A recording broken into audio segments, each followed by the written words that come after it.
In October 2024, a photo conservator in Edinburgh, Scotland, was restoring a collection of early 20th century photographs when she discovered an image that would break her heart.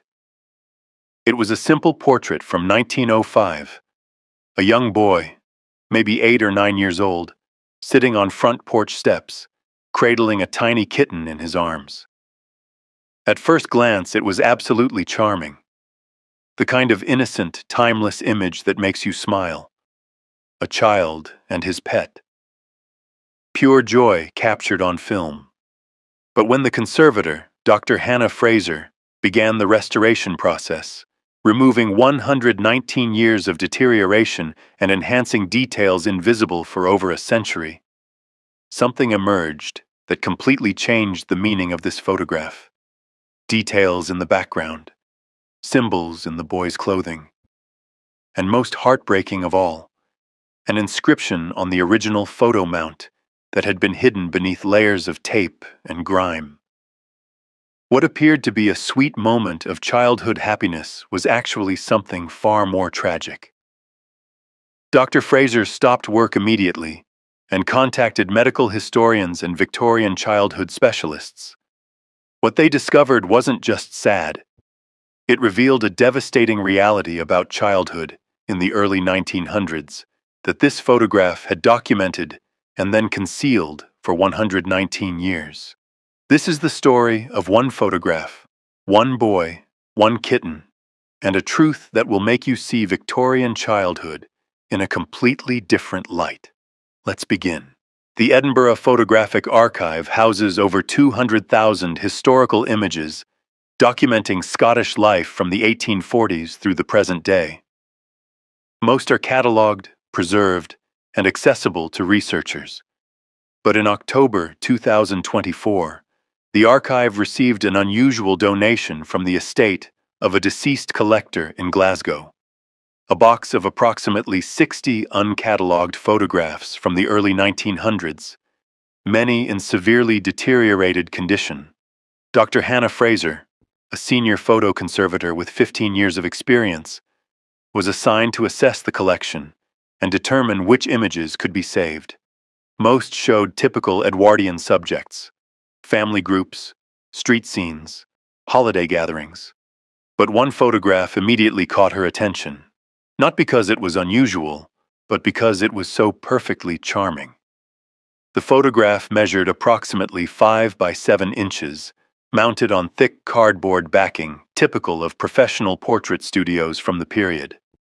It showed a young boy, perhaps 8 or 9 years old, sitting on wooden porch steps in front of a modest house. He wore a white sailor suit, the ubiquitous children's fashion of the era, with a large bow tie and knee-length pants. His hair was neatly combed, parted precisely down the middle in typical Edwardian style. But what made the photograph special was the kitten. The boy held a tiny tabby kitten in both hands, cradling it gently against his chest. The kitten's face was turned toward the camera, and the boy was looking down at it with an expression that seemed tender and protective. It was the kind of image that belonged on greeting cards or calendar pages. Innocent, sweet, timeless. My first reaction was pure delight, Dr. Fraser later explained. In this work, you see a lot of stiff, formal Victorian and Edwardian portraits where everyone looks miserable because they had to hold still for long exposures. But this one seemed to capture genuine affection between a child and his pet. It was lovely. The photograph was in poor condition. The surface showed extensive foxing, those brown spots caused by fungal growth on aged paper. Water damage had created stains across approximately 40% of the image. The mounting board was warped and discolored. Worst of all, someone had applied multiple layers of yellowed tape to the edges, apparently attempting amateur repairs over the decades. But the photograph itself remained relatively intact beneath the damage. The image was clear enough to see details, and the emulsion hadn't flaked significantly. Dr. Fraser believed it could be successfully restored. She began by carefully removing the photograph from its deteriorated mounting board, a delicate process that took several hours. As she worked, she noticed something interesting. The mounting board had text printed on the back. Morrison's Portrait Studio, Dundee, Scotland. Established 1889. A quick check of historical records confirmed that Morrison's had been a well-regarded portrait studio in Dundee that operated from 1889 until 1924. But beneath the printed studio information, someone had written something in faded pencil directly on the mounting board. The text was obscured by layers of tape and grime, making it illegible without removal and cleaning. Dr. Fraser spent the next 2 days carefully removing the tape residue and cleaning the mounting board. As the text slowly became visible, she felt an inexplicable sense of dread growing. Something about the handwriting, shaky, emotional, clearly written by someone in distress, suggested this wasn't just a simple caption identifying who was in the photograph. When the text finally became fully legible, Dr. Fraser read it 3 times, feeling tears well up in her eyes. Thomas, age 8, with his kitten buttons. June 1905. Taken 1 week before he left us. Our sweet boy. Forever in our hearts. Mother. 1 week before he left us. The phrasing was unmistakable. This wasn't a photograph of a happy moment during a long childhood. This was a memorial photograph. The boy had died shortly after this portrait was taken. Dr. Fraser sat back from her workbench, looking at the photograph with completely new understanding. The boy's expression, which she had initially interpreted as tender affection for his pet, now seemed different. There was something in his eyes, a tiredness, a fragility, that she hadn't noticed before. And his pose, which had seemed natural, now looked carefully arranged. His mother had posed him, dressed him in his best clothes, and had this photograph taken because she knew or feared it would be one of the last images of her child. Dr. Fraser decided to proceed with full digital restoration and enhancement. If this was a memorial photograph, she wanted to recover every detail to honor this child who had died 119 years ago.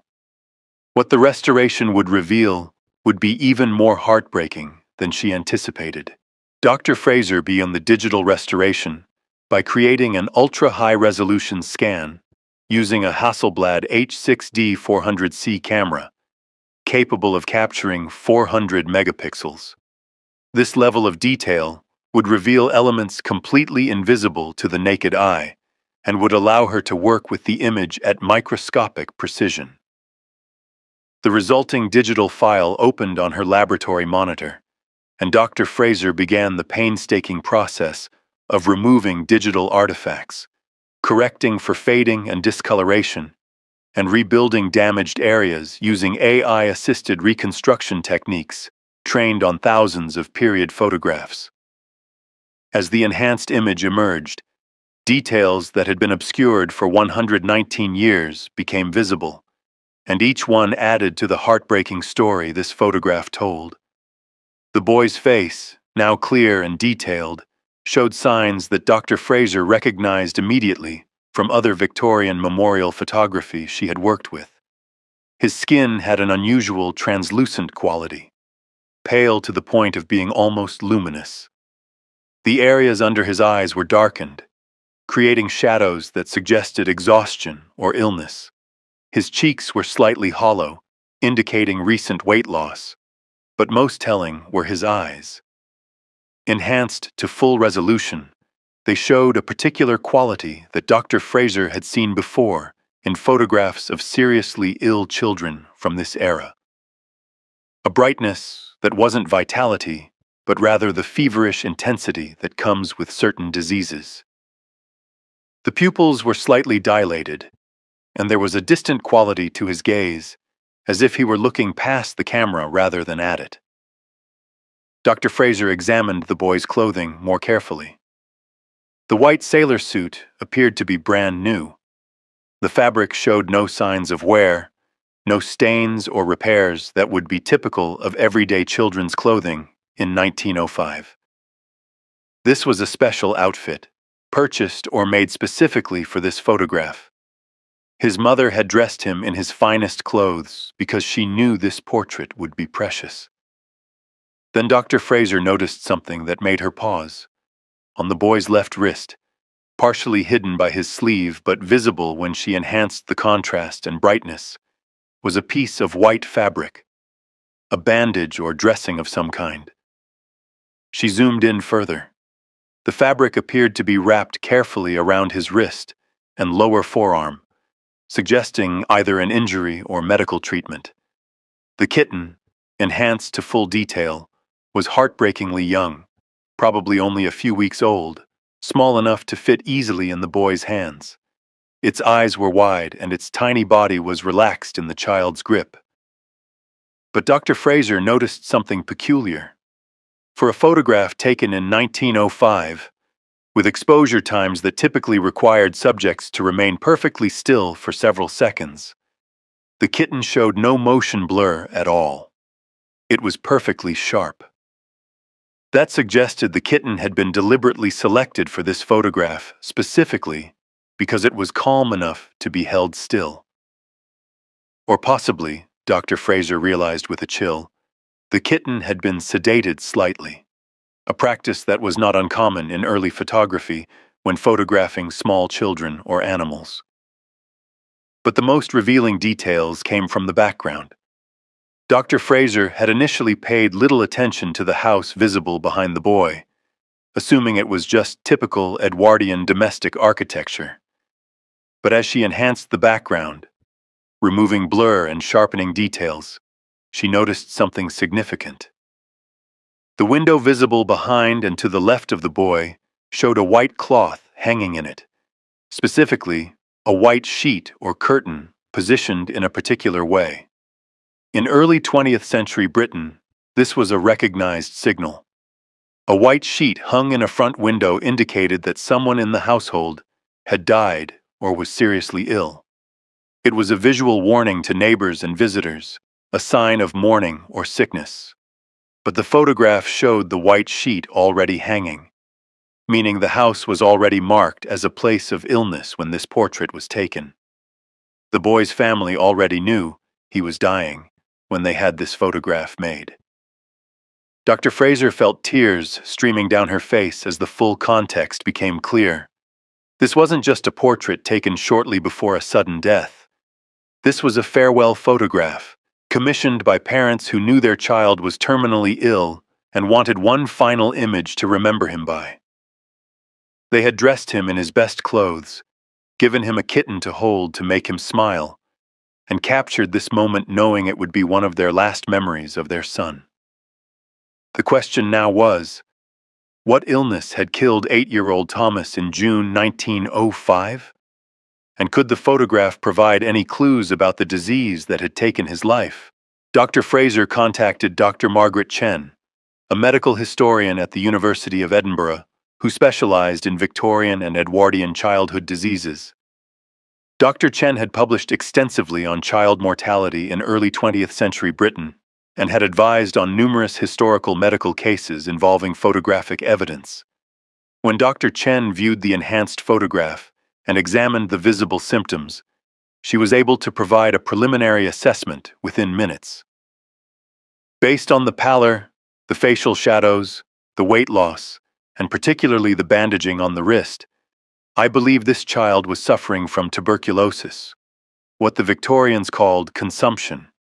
The wrist bandaging suggests he may have had tubercular lesions or was receiving some form of treatment applied topically. Tuberculosis was one of the leading causes of death in children during the early 1900s. Before the development of antibiotics, TB was essentially a death sentence, particularly in children. The disease attacked the lungs primarily, but could also affect bones, skin, and other organs. Treatment options were extremely limited, Fresh air, rest, and nutritious food were the primary recommendations, and they rarely changed the outcome in serious cases. What makes this photograph particularly poignant, Dr. Chen explained, is that by 1905, families understood that tuberculosis was often fatal, especially in young children. When a child was diagnosed with advanced TB, families knew they were facing months of watching their child slowly deteriorate. Memorial photographs like this one were commissioned specifically to capture the child before the final stages of the disease made them unrecognizable. Dr. Fraser asked if there was any way to confirm the diagnosis or find more information about Thomas's case. Dr. Chen suggested searching Scottish death records from June 1905, focusing on the Dundee area since the photograph had been taken at Morrison's portrait studio in that city. Dr. Fraser contacted the National Records of Scotland and requested access to death certificates from Dundee in June 1905 for boys named Thomas, aged approximately 8 years old. Within 2 weeks, she received digital copies of 3 potential matches. The third certificate stopped her breath. Thomas Andrew Morrison, age 8, died June 18, 1905, at 47 Commercial Street, Dundee. Cause of death: pulmonary tuberculosis. Duration of illness: 6 months. The surname Morrison was significant, the same as the portrait studio. Dr. Fraser immediately began researching the Morrison family. What she discovered added another layer of tragedy to an already heartbreaking story. Morrison's portrait studio had been owned and operated by Andrew Morrison, a professional photographer in Dundee from 1889 until his death in 1924. Andrew Morrison and his wife Helen had 3 children: Margaret, born 1895, Thomas, born 1897, and Elizabeth, born 1899. Thomas was their only son. The photograph wasn't just a memorial portrait commissioned by a grieving family. It was a father's last professional photograph of his dying son. Andrew Morrison had used his skills as a photographer to capture one final image of Thomas, posing him carefully, lighting him beautifully, and creating what appeared to be a cheerful portrait of a boy with his kitten, while knowing his son had only days or weeks left to live. Dr. Fraser found records of Morrison's portrait studio in Dundee business directories and local newspapers from the era. In July 1905, the month after Thomas died, the studio had placed a notice in the Dundee Courier. Morrison's portrait studio will be closed until further notice due to family bereavement. We thank our patrons for their understanding. The studio reopened in September 1905, and Andrew Morrison continued operating it until 1924. But Dr. Fraser discovered something telling in the studio's advertising after 1905. Previously, Morrison's had advertised specialties including family portraiture and children's photography. After Thomas's death, those specialties were no longer mentioned. The studio focused instead on commercial work, weddings, and formal portraits. Andrew Morrison, it seemed, could no longer bear to photograph children after losing his son. Dr. Fraser found one more piece of evidence in the archives of the Dundee Central Library: a small obituary for Thomas Morrison, published in the Dundee Courier on June 20, 1905. Died on the 18th instant. At his residence, 47 Commercial Street, Thomas Andrew Morrison, beloved son of Andrew and Helen Morrison, aged 8 years, a bright boy, taken from us too soon, funeral private, no flowers, by request. The phrase, "a bright boy," echoed across 119 years.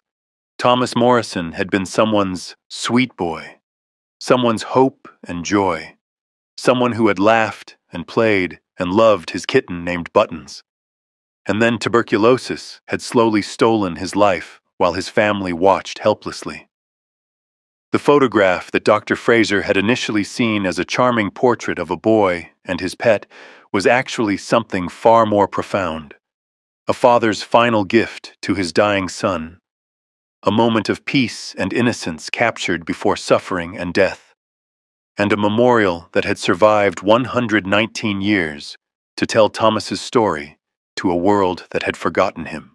As Dr. Fraser continued her research into the Morrison family, she made another discovery that added an unexpected dimension to the tragic story. In the collection of photographs she had been restoring, there was a second image featuring the same house and front porch, taken from a slightly different angle, showing the same wooden steps. This second photograph, dated August 1905, 2 months after Thomas's death, showed Helen Morrison, Thomas's mother, sitting on the same porch steps. She wore black mourning clothing, as was customary in the Victorian era following a death in the family. Her face was turned partially away from the camera, her expression distant and grief-stricken.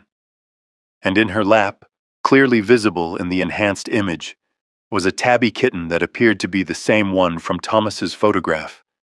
Buttons. Dr. Fraser felt a wave of emotion seeing this. The kitten had survived. After Thomas died, his mother had kept his pet, caring for the animal her son had loved.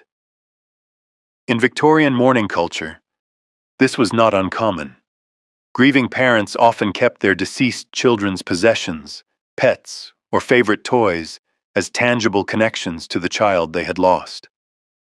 Dr. Fraser found a third photograph in the collection, dated December 1905.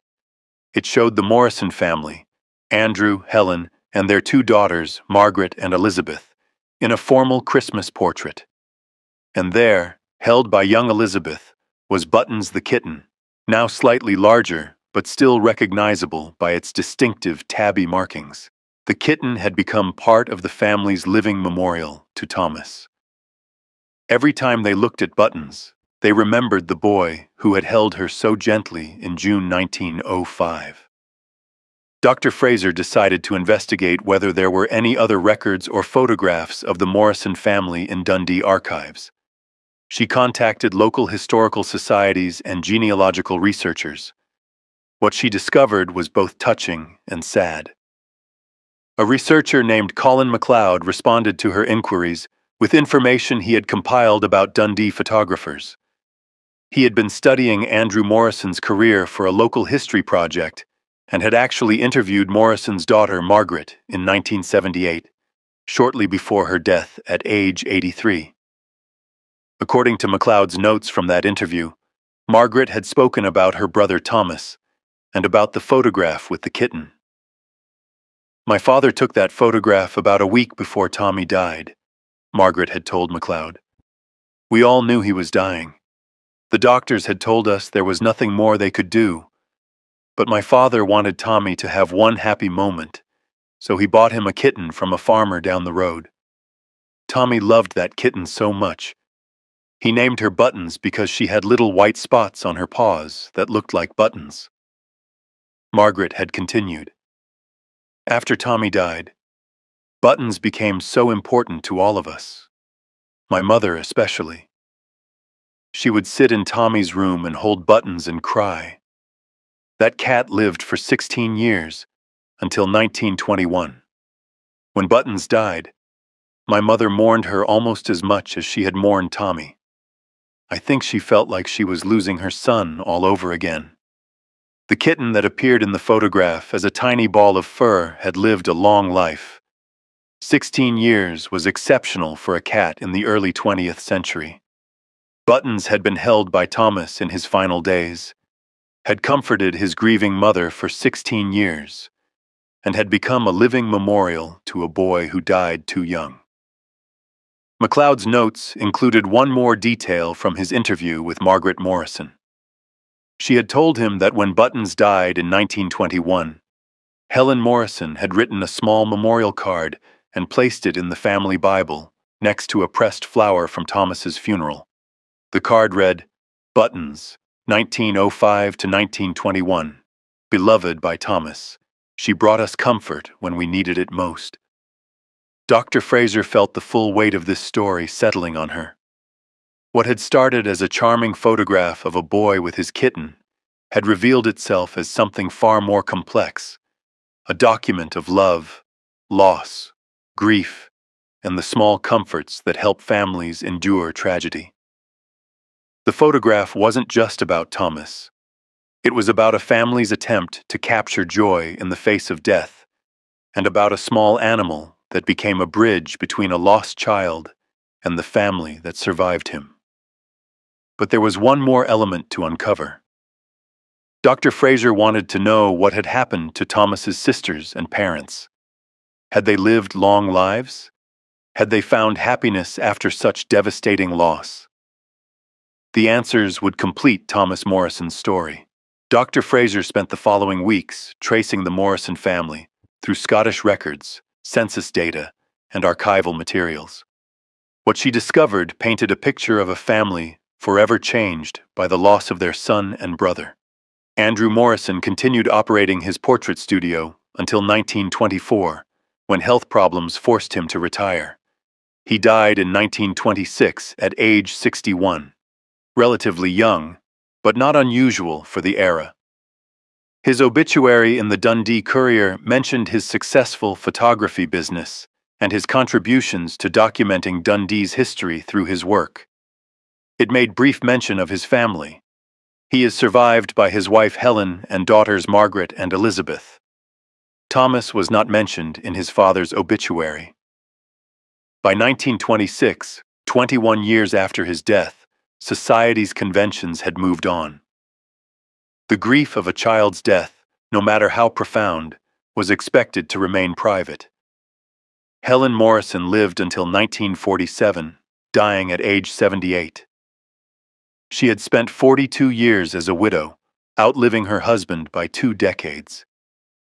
According to records Dr. Fraser found, Helen had never moved from the house at 47 Commercial Street where Thomas had died. She had lived in that house, with its memories and ghosts, for the rest of her life. Margaret Morrison, who had been 10 years old when her brother died, never married. She worked as a teacher in Dundee schools for 40 years and lived with her mother until Helen's death in 1947. Margaret then lived alone in the family home until her own death in 1979 at age 83. The interview notes from Colin MacLeod suggested that Margaret had spent her life teaching other people's children, perhaps trying to fill the void left by her lost brother. Elizabeth Morrison, the youngest, had been 6 when Thomas died. She married in 1923, moved to Edinburgh, and had 3 children of her own. She named her first son Thomas Andrew, after her lost brother. Elizabeth lived until 1982, dying at age 83. Through Elizabeth's descendants, Dr. Fraser was able to make contact with Thomas Morrison's great-great-niece, a woman named Claire Davidson, who lived in Edinburgh. Claire was fascinated to learn about the photograph and the research Dr. Fraser had conducted. "I knew about great-great-uncle Thomas," Claire told Dr. Fraser when they met in November 2024. "But only the bare facts, that he had died young of tuberculosis. I didn't know there were photographs. I didn't know about the kitten. I didn't know the depth of the grief his family carried." Claire shared family stories that had been passed down through generations. "My grandmother, Elizabeth's daughter, used to tell me that her mother Elizabeth never spoke much about her childhood. But she said that once when my grandmother asked why they never celebrated Thomas's birthday or acknowledged the anniversary of his death, Elizabeth said, 'Some griefs are too deep to touch. We carry them silently.' That was how a generation dealt with loss." Dr. Fraser showed Claire all the photographs she had restored. Thomas with buttons, Helen Morrison in mourning holding the kitten, the family Christmas portrait with buttons. Claire looked at them with tears in her eyes. "That little boy is my ancestor," Claire said quietly.